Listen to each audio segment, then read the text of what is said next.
நம்ம நக்கீரன் டிவியோட தொடர்ந்து இணைந்திருக்க பெல் சிம்பிளை கிளிக் பண்ணுங்க.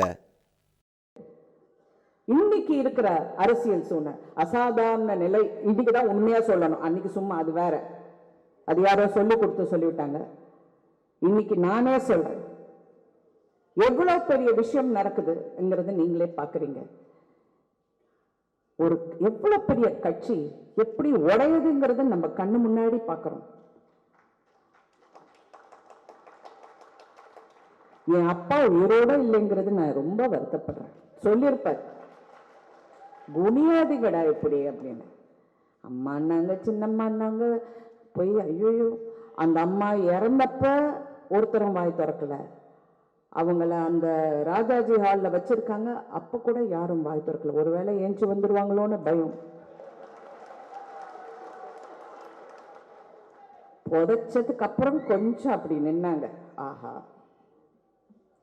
சரி பேசலாம். அந்த அம்மா போய் அடிச்சாங்க பாருங்க, சத்தியமா அந்த அம்மாங்க இல்ல.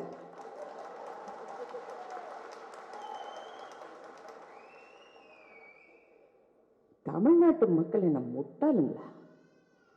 எல்லாரும் பார்த்துக்கிட்டு இருக்கீங்க, எவ்வளவு பேர் எவ்வளவு விஷயங்கள் பேசுறாங்க. ஒரு வகையில சொல்றாங்க, இல்ல சுப்ரீம் கோர்ட்ல கன்விக்ட் ஆயிட்டாங்க, so she is a convict, அவங்க படத்தை நீங்கள் உபயோகிக்க கூடாதுன்னு சொல்றாங்க. அதுக்கு ஒருத்தர் சொல்றாரு, ஏன் காந்திஜி நேதாஜி படங்கள் மாட்டவில்லையான? என்ன இது, காந்திஜி நேதாஜி படத்தை எங்க கொண்டு வந்து எங்க சொருறாங்க பாருங்க. இன்னொரு பக்கம் நாங்கள் அப்படிதான் ஆட்சி அமைக்கிறோம், சின்னம்மா தான் ஜெயில இருந்து எல்லாம் நடத்துறாங்க. வெக்கமா இல்லையா?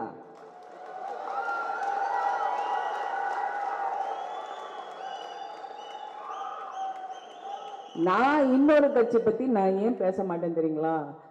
தேவையில்லை, அது அவங்க கட்சி ப்ராப்ளம், அது நமக்கு தேவையில்லை. அதனாலதான் அவங்க கட்சியில் அவ்வளோ நடக்கும் போது கூட உங்கள் தலைவர் சிறப்பாக அவர் வந்து செயல்பட்டு, வேண்டாம் நாங்கள் இதில் தலையிட வேண்டாம். என்னைக்கு வந்து ஓபிஎஸ் அவர்கள் வெளியே வந்து இவ்வளவு பிரச்சனைகளை உடைத்து விட்டாரோ அப்பதான் அவர் சொல்றதுல கொஞ்சம் ஒரு தெளிவு இருக்கு. ஏன் பேச மாட்டேன்றாங்க? ஹாஸ்பிட்டல் இருந்ததை பத்தி யாரும் பேச மாட்டேன்றாங்க. ஓகே, டாக்டர் வந்து தெளிவுபடுத்திட்டாங்க, எல்லாம் ஓகே. ஆனா எல்லாருக்கும் ஒரு கேள்வி இருக்கே, அந்த கேள்வியை நீங்க மதிச்சு ஒரு பதில் சொல்ல வேண்டியது தானே. எவ்வளவு பேசுறீங்க, சத்தியம் பண்றீங்க, அடிக்கிறீங்களே, பேசலாமே. இதுதான் இந்த ஜனநாயகம் உள்ள சமத்துவம் உள்ள ஒரே கட்சி, சமத்துவ மக்கள் கட்சி. இது வேற எங்கேயாவது பாப்பீங்களா? இப்படி குனிவாங்க. நான் ஷர்ட் கழட்டி போட்டுட்டு அதை பத்தி எல்லாம் நான் பேசல. ஏன்னா நான் இங்க உட்கார்ந்ததுக்கு வந்து ஏய் படம் பாட்டு போயிட்டு இருந்தது, அப்ப ஷர்ட் அப்படி எடுத்துட்டு அவர் வந்தாரு. அப்புறம் நான் பார்த்தேன், அது நல்லா இருக்கு அந்த பாட்டு அப்படின்னு, அதோட விட்டுட்டேன். நான் அதை பத்தி நான் இங்க பேச வரல. ஏன்னா இப்ப ஜனங்களுக்கு ஒரு தெளிவு வந்துடுச்சு, எல்லாருக்குமே என்ன ஏதுங்கிறது புரிஞ்சுக்கிட்டாங்க. இவங்க யாரு, அவங்க யாரு, இவங்க 2G, இவங்க குடும்ப சீரியலு, அது இது எல்லாமே புரிஞ்சு போச்சு. ஒரே ஒரு இடத்த மட்டும்தான், அதிமுக மட்டும்தான் அப்படி அந்த அம்மா இப்படி வச்சிருந்தாங்க அந்த கட்சியை. ஒரு தலை இல்லை என்றால் எப்படி அது உடைந்து விட்டது என்று நீங்கள் அனைவரும் பார்த்து கொண்டிருக்கிறீர்கள். அதனால இன்னைக்கு இந்த தேடல்ல, இன்னைக்கு இந்த அரசியல் மாற்றம் வந்திருக்கு, மக்கள் மனசுல மாற்றம் வந்திருக்கு. அரசியலுங்கிறது இன்னொன்று பக்கம், ஆனா மக்கள் மனசுல ஒரு நல்ல மாற்றம் வந்திருக்கு.